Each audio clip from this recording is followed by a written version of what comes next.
I'm very sick. I'm also in a huge book slump, so right now my life is not looking too hot.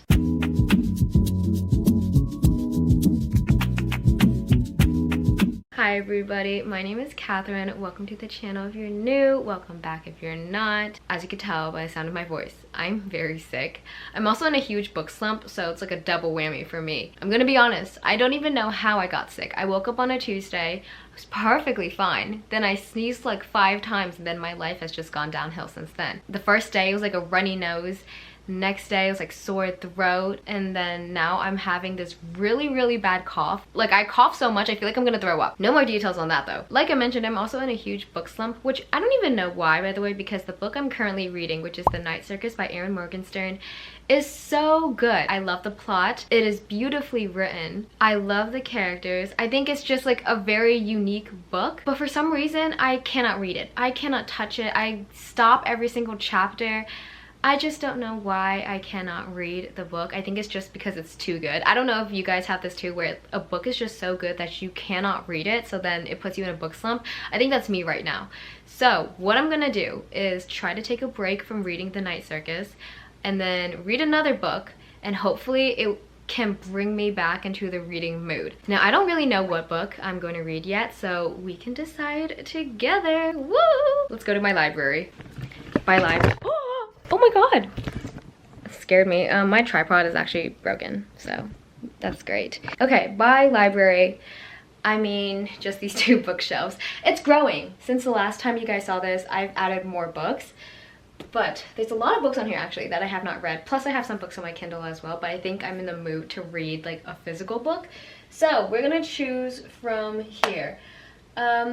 Since The Night Circus is a fantasy book, I think I'm still kind of in the mood to read fantasy. So I think I'm gonna pick out Legendary. Maybe Throne of Glass, because I actually have not read Throne of Glass. I know. Shame on me for not reading Throne of Glass. I heard it's very good. I don't know why. I'm also really scared to start this series because I just know I love it so much. You know what? I am also gonna choose One for My Enemy by Olivia Blake. And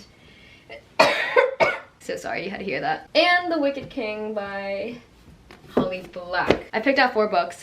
Let's debrief.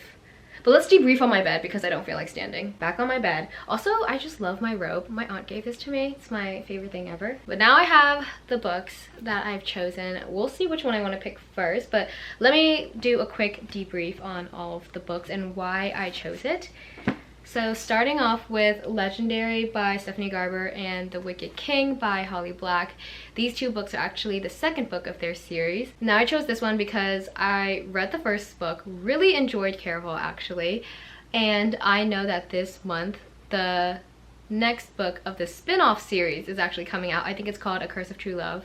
Curse for True Love? Something like that. And I really want to make it to the spin-off series so I could see all the hype behind Jax and Evangeline, so I need to get through Legendary.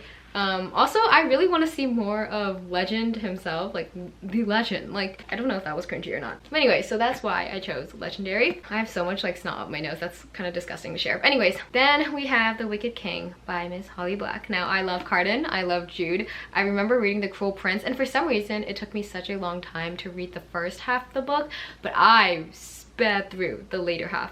I loved The Cruel Prince. I love both of the characters, and so I was like, okay, maybe I should read The Wicked King. So this is definitely a top contender.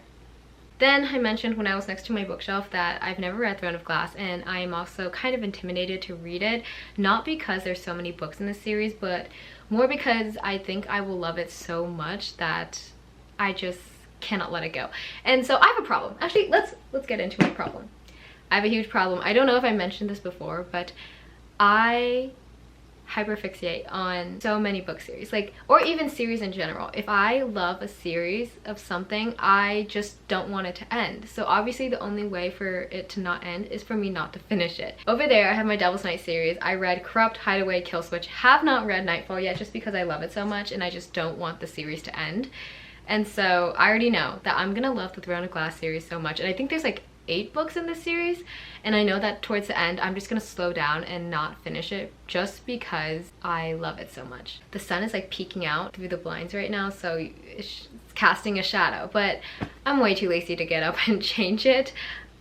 Maybe I should just move. Okay, I'll just move, you guys. Cool. Oh, I don't think that helped either. You know what? I will just sit right here. Last but not least, we have One for My Enemy by Olivia Blake. If you ever catch me saying that I do not judge books by their covers, just know I'm lying, because I totally judge books by their covers. Like, this is so pretty.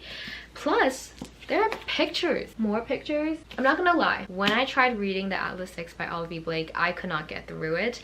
Could not even get through the first page. Actually, could not even get through the first paragraph. Maybe it's me, maybe I'm just a little dumb, but it took me like 10 minutes to get through the first paragraph because I think the writing was just very complex. It's beautifully written, it's very complex though. I do want to read another one of Olivia Blake's writings, so I decided to choose One for My Enemy because I flipped through the pages and I was able to get through them. So I was like, okay, maybe not the Atlas Six, but let's try One for My Enemy. So that's why I picked it up. I think what I'm gonna do, since I am so indecisive and cannot pick a book, I'm gonna put all these titles into a generator, spin it, and then I'll let that decide for me. Okay, let's see if it's focusing. Okay, let's spin the wheel. What did it land on? Okay, it landed on Legendary, so let's start Legendary. Okay, I decided to take off my robe because I was getting a little hot, but like I mentioned, Legendary by Stephanie Garber is the second book of the trilogy, the first book being Caraval. I'm not even gonna bother explaining what this book is about because we all know that I suck at doing that, so I'll put a little screenshot from Goodreads right here.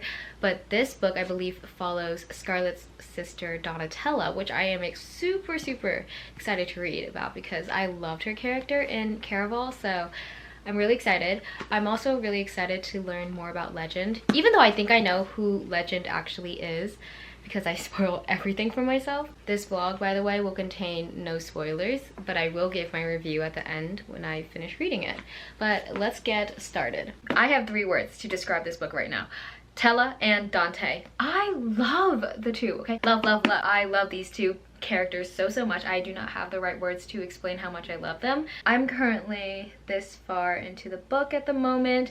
I'm gonna be honest, I did not do too much reading after dinner. I actually went straight to bed because I was just so tired. Then woke up late this morning, then went to eat with some friends, came back, read a little. I'm actually with family. I have some family downstairs at the moment, so I'm gonna hang out with them and then continue reading later on. But I'm at the part where Tella is with Nigel. I could be wrong, but I think I just met Jackson. He's so mean to Tella, but he has me like kicking my feet and like giggling. Like, I love this man. I am reading very slowly but surely. This is how much I've already read. It's been like, what, a day? I'm actually really bad at keeping track of time, but that's how much I've already read. I'm actually getting better. Like, I feel like overall my cough is not as bad, but sometimes I do feel like I'm gonna throw up. But anyways, I'm at the part where Tella has just officially met Jax, and let me tell you, he's an awful character so far. Like, he is mean, he's evil, but I love him. I love him. So I'm at the part where she just officially met him, and it is night 1 of Caraval, and she just received the first clue, so really excited. Also, I want to say that Stephanie Garber really knows how to write a chapter and leave it at a really good cliffhanger so that you read the next chapter, and I am so tempted to continue reading. But my friends and I are actually going to go to Olive Garden soon, and we're gonna do the unlimited pasta challenge thing where you try to see how many pasta bowls you can eat, and I'm gonna tell you right now that I'm gonna tap out after 1. There's no way I could eat more than that, but just thought it'd be fun and exciting. So I'm actually gonna pause, and then I'm gonna go hang out with my friends, then come back and read a little bit more. I'm hoping to actually reach at least the halfway point by today because it's currently Sunday, and I want to see how many books I can read this weekend, and I want to kind of finish this by the end of tomorrow, maybe even today. I don't know. We're just gonna have to take a pause on this one. Dante could literally ask me to do whatever he wants and I would do it in a heartbeat. In fact, consider it done. Like, I would do anything for that man. I made it to night 2 of Caraval. I look like a hot mess. But anyways, I just finished working for the day. It is 5:30 and I have been thinking about this book all day, so I'm gonna go read this. I am also going to go to Chick-fil-A and get some food because I am so hungry. I did not get Chick-fil-A, but I did in fact get some boba, so I've been drinking that while eating dinner, and now that I'm done, I'm gonna continue Legendary. I'm like halfway through at the moment, and I'm at the part where Tella is about to go into the church and Dante has just given her some gloves, I'm still on night 2, and let me tell you, every interaction that Tella has with Dante, I eat it up. I love it so much. I also really love Julian as well, and I love Jax, even though Jax is evil at the moment, but I love him so much. And A Curse for True Love, which is the 3rd book, I believe, of the spin-off series for the Caraval trilogy, it's coming out later this month. So my goal is to finish the entire Caraval trilogy so that I could read Jax's spin-off, because I heard so many good things about that spin-off, and some people even like that much more than the Caraval trilogy, so that's why I want to read it so bad. But for now, I'm gonna continue and I will update you when something happens. Also, my hair looks so blonde in this lighting for some reason. I am sitting on the floor, which is honestly my favorite place to read, and I also just made it to night 3. Here's the thing, a lot happened on night 2, but for some reason I can't tell you. Like, I know a lot happened, but I just can't tell you for some reason. I don't know why. A little jump scare warning: every single time I take a shower, it looks like I literally ran through the jungle. Anyways, I'm reading more right now, and we're learning a lot more about Tella and Scarlett's mother, and I am intrigued. I am so intrigued. Okay, I don't really think this is a spoiler, but listen to this clue. If you found this, you're on the true track, but it's still not too late to turn back. Clues can no longer tell you where to head. To find the object legend needs, your heart must lead instead. Oh, I love this book so much. I've talked to some of my friends about this before, and if I were suddenly transported to the Caraval universe, I think that I would either be really, really good at the Caraval games or really, really bad.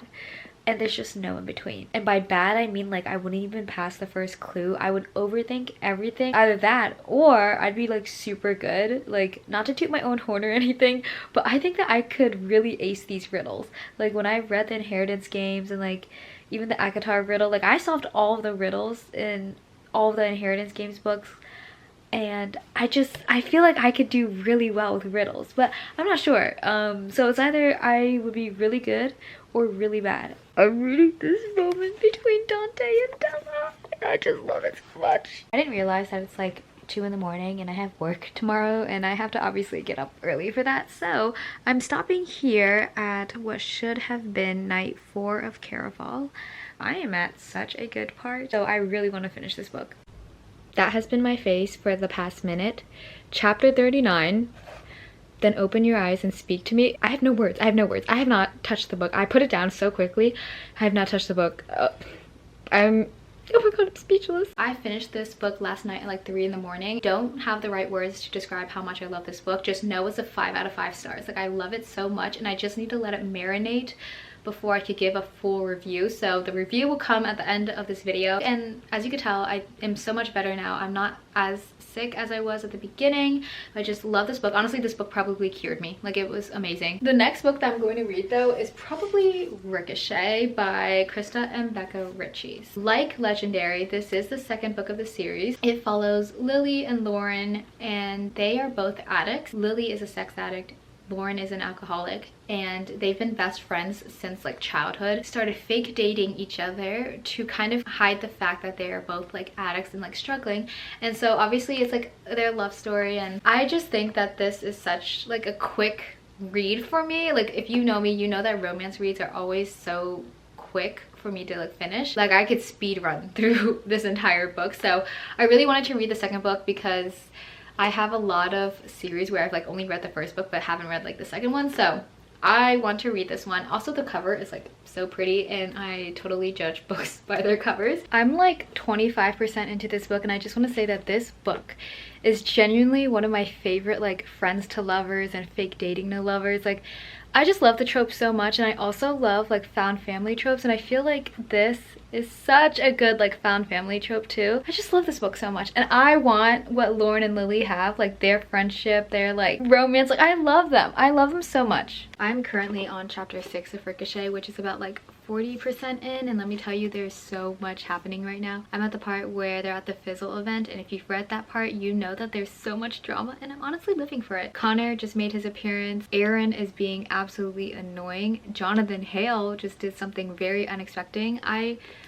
I'm loving it. The only part I do not love as much is the lack of Lauren Hale. I wish he was in here a lot more. Maybe he'll appear later on, I don't know, but right now he's not really in here, so kind of disappointed because I love Lauren Hale and I want to see more of him. Alright, my wish has just been granted. Lily and Lo just had their first talk together, which I've been waiting for this moment. I've been waiting for Lauren Hale to appear, and he has, so I'm so excited. Also, look at my cute little Devil's Night crew neck. It's October, so I just had to pull it out. I'm currently at the part where it's Daisy's 16th birthday, so they're on the yacht right now, and Reich is there, and tell me why he's just like creeping me out. Like, everything he says right now is like cringy. Like, he's saying all these things and they're literally 16. Like, why would you say these things to like 16-year-olds or in front of 16-year-olds? I don't know, it's like giving me like weird vibes. I don't really like it. I just finished Ricochet. No words. I've decided that this entire vlog will consist of me reading the second books of each series. So right now I have The Empress of Time by Kylie Lee Baker. This is the second book of the Keeper of the Night series, and this series is way too underrated. If you know me, you know that I love stories about like death and souls and like grim reapers and all of that, and this book has all of that. It follows Ren, and she is half British and half Japanese, and she's basically a grim reaper. She collects souls and gives it to death, whoever that is, for her country. But since she's like mixed, she's always had this kind of identity crisis. She flees to Japan after being in London for hundreds of years, and she goes on a whirlwind of adventures. This book includes like Japanese mythology. It honestly gets very terrifying at times too, and I usually don't get scared when I read books, but it has like such fun and terrifying elements in a dark atmosphere. I genuinely loved it, and I love the writing. So I just want to say that if you have not read this book yet, or the first book of the series, you need to read it. Just took a shower, clearly, but I'm reading right now, and Neven just returned. But here's the thing, I do not trust Neven at all. I do not trust Neven, and I do not trust the yokai either. Maybe it's because I have like trust issues, but I do not trust any one of them. Okay, I lied. I actually like the yokai, and Neven is warming up to me, but I just kind of doubted them at the beginning because you never know. Like, I don't trust anybody. I just read this quote and I really need to share because it reminds me so much of The Cruel Prince when Jude was like, if I cannot become better than them, I'll become so much worse. Like, first of all, I love that quote, and if I could get that tattooed on my forehead, I would, but that would not be acceptable. But there's this quote in here that reminded me so much of it, and I just have to give you some context. It's not a spoiler though, because this entire book revolves around death anyways, but basically Ren is about to kill somebody, and Neven is like, you know, you're just as bad as Ivy if you slaughter every reaper you come across. And Ren is like, I don't want to be as bad as Ivy, I want to be worse. And then she cuts their throat. That is such a girl boss moment. Obviously don't do that in real life. I love this book, it's too underrated. I need someone else to read this so we can both talk about it together. Okay, I just finished work, and let me tell you, I have been waiting. I have been waiting to finish work so that I could go and read this book because it is so good. I'm already at 50% and I stayed up late reading it last night because I just could not put it down. I don't know if this book has romance or not, or I don't really foresee a romance happening at where I'm at right now.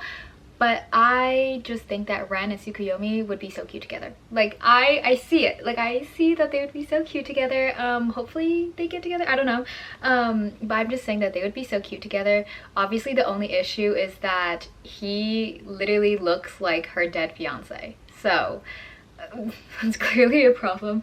But other than that, like, I feel like they would mix so well. A little while later now, and I'm already at like 65%, and let me tell you, Tsukuyomi is actually really suspicious now.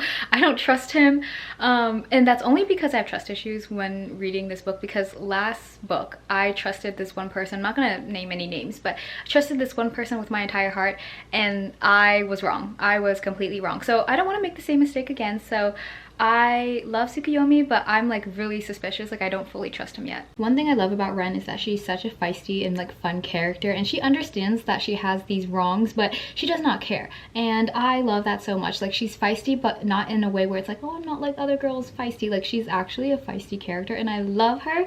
And let me just show you this one line that she says. So there's this one part where she has a knife up to someone's throat, and this person's like, you know, please, like, I won't tell anybody, like, just let me go, I won't tell anybody. Like, he's begging for his life, and she goes, I know you won't. Corpses don't talk.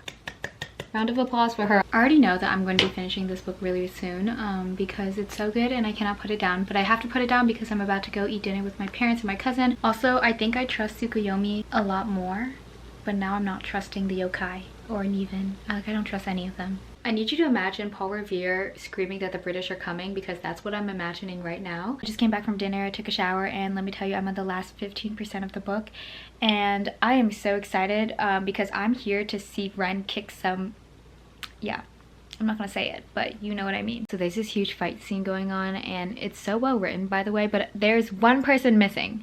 And I'm sad because I wish this person was there, but I will not be spoiling anything, but I wish this person was there. I finished this book, and wow, I have no words. It was so good. I really like the ending. As you can tell, I'm clearly recovered from my cold now, and I'm clearly recovered from my little book slump, so I am so glad. But I will give a review of all the books that I've read tomorrow. It is the next day, and I think I'm finally ready to give my book review, but I'm gonna try to speed up the process because the sun is setting. Now, before we begin, I do want to say that everything I say is just my opinion. I'm very easily impressed when it comes to books, and it's very rare that I'll give a book like a negative review or 2 out of 5 stars. Keep that in mind and take everything I say with a grain of salt. To begin, let's talk about Legendary by Stephanie Garber, because this book was a 5 out of 5. It was a 5 out of 5. I love this book so much. I love Stephanie Garber's writing and how it's so magical and whimsical, and it really teleports you into the book. Like I mentioned, this is the second book of the Caraval trilogy, and it follows Tella, who is Scarlett's sister. I loved reading Tella's point of view more than I liked reading Scarlett's point of view. However, I do like the setting of Caraval more than I like the setting of Legendary. But it was very interesting to read from Tella's point of view and kind of see how her mind works. It's a lot different from Scarlett's, but I love Tella. And I also like the idea of bringing in the Fates and bringing in Jax, because I love Jax so much. Like, he's so evil, but I just love him. I love him so much, and that's why I'm so excited to read the Once Upon a Broken Heart series. But other than that, this book was so good. 5 out of 5. I love Tella, and I really want to read more of her point of view, and I want to see more of Jax, and I want to see more of Dante, and this book was so good. The next book that I read was Ricochet by Kristen Becker Ritchie. This is the second book of the Addicted to You series, and I think I rated this a 3 out of 5 stars. It wasn't bad, but I just didn't enjoy it as much as I enjoyed Addicted to You, which is the first book of the series. Now, this book follows Lo and Lily, except there was no Lo. There was no Lauren Hale, and I wish I saw more of him. I wish I saw more of Lauren and Lily than Daisy and Reich, and I will get into that in a hot second because I have a whole spiel on that. But I just wanted to say that this book was really good, and I really like the flashbacks, so you could kind of see more of Lily and Lauren's relationship before they went to college. This truly is like such a comforting book. And I really love friends to lovers as a trope, and this book executes that so well. Now, this book is definitely more character driven, and I'm usually a plot driven person, so maybe that's why I was like, I don't know. Because I cannot tell you a single thing that happened in this book, but I could tell you how they develop. Now, moving on to my spiel though, it will contain some spoilers on the couples of this Addicted to You universe, so if you don't want to hear any spoilers, you could skip to this timestamp right here. I'll give you a minute. I realized my camera's crooked. I don't think that helped either. But anyways, let me get on my spiel. So we already know the couples of this universe: Lily and Lauren, Rose and Connor, and the last couple is Reich and Daisy. And let me tell you, I do not like Reich and Daisy. I do not like them one bit. I think it's because, actually it's not even I think, I know. I know it's because of the age gap. Now here's the thing, I have nothing wrong with age gap romances. I've read age gap romances before. I've read it when it's like 7 years. I've read it when it was like 9 years. I've read it when they met each other when she was 19 and he was 28. I've read one where they met when she was 22 and he was 31. But keyword is met. Keyword is met. They met each other over the age of 18. But in this book, this universe, Reich and Daisy meet each other when Daisy's 15 and Reich is 22. And then obviously their romance isn't until Daisy's 18 and Reich is 25. But it's weird to me. It is just so weird because they met each other when she was much younger. That's like me, like I just turned 21 a month ago, and it's like me looking and befriending someone like a freshman in high school, and then just waiting like 4 years, and then they graduate, and then suddenly I'm in a relationship with them. Like, it doesn't work like that. I don't like that. It's just very weird to me, and I get it, like it's supposed to be like a forbidden age gap romance, but it's just, maybe it's a little too forbidden, you know. But yeah, that's it. But other than that, 3 out of 5 stars. And then last but not least, Empress of Time by Kylie Lee Baker. I'm telling you, this book is way too underrated. It was a 5 out of 5 for me. It includes such a strong female character. It includes Japanese folklore, which really like immerses you in the book. The way Kylie Lee Baker writes, she writes where every single chapter is super interesting and kind of ends on a cliffhanger, so you have to read the next chapter. And she writes in a way where she kind of brings you on the adventure with the characters, which is so much fun. I love how she writes. I love the world building. I love how you could get a clear description of where you are, Japan in the 1800s, 1900s. Like, it's so good, and I think this book is way too slept on, so if I could tell everybody to read it, I would. I'm telling you right now that you should read it, and I'm not doing it justice because I'm giving a really bad description of it, but please, if you can, definitely check this book out. Okay, so those are all the books that I read during my little book slump. As you can tell, I'm clearly recovered from my cold. I'm also clearly recovered from my book slump. But if you made it this far, thank you so much for watching. I hope to see you in the next video. Bye.